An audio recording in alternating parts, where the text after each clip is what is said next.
Hello, I'm John Lovell, Director of Capital Allowances valuation firm Lovell Consulting.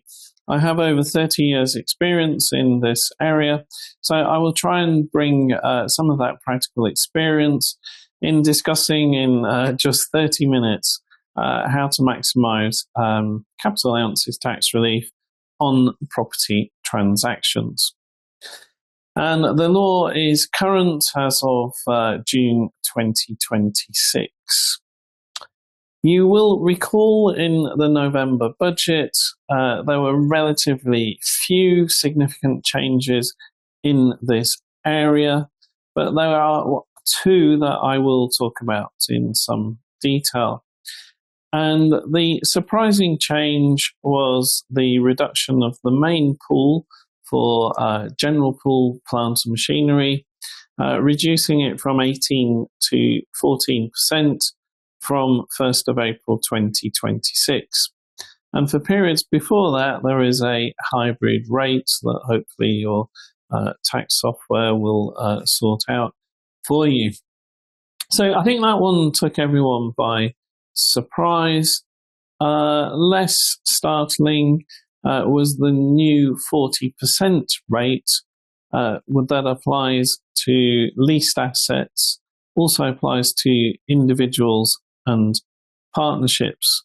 It had been talked about, it had been lobbied for quite a period of time, this one. So that was less of a surprise. And my guess is Treasury, like always, they give with one hand and they take with the other. So it's probably largely being paid for by the reduction in the main rate. Now, just putting the new 40% allowance in context, be careful with it. It does not apply to second-hand assets.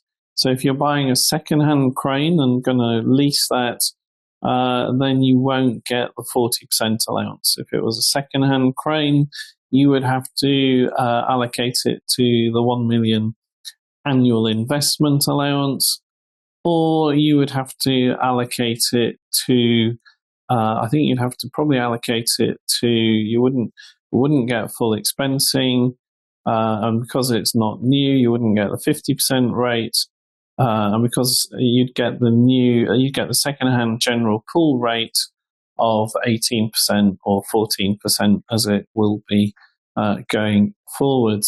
So be careful with that. It is complicated.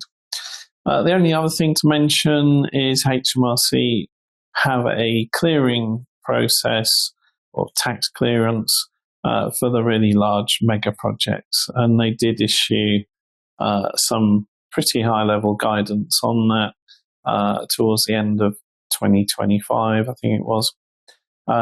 So do consider that, but as I say, I think it's only going to be really large wind farms, really large data centers, AI type projects.